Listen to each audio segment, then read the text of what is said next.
Hi guys, welcome to App Guru. In this video, I will show you how to download and install WhatsApp on PC. First, open your browser and then search WhatsApp Web. From here, go to the first link. Wait for it to get loaded. Once you're here, click on the three dots on the top right. Then go to More Tools and select Create Shortcut. After that, name your shortcut for your WhatsApp Web. After that, select Open as Window and click on Create.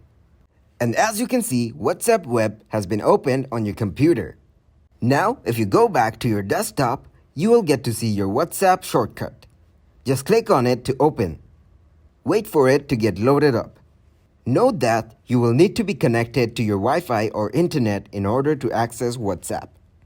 Once it's loaded, just go to the chat you want to send a message to and then text away. That's it. Thanks for watching and please leave a like, subscribe and share.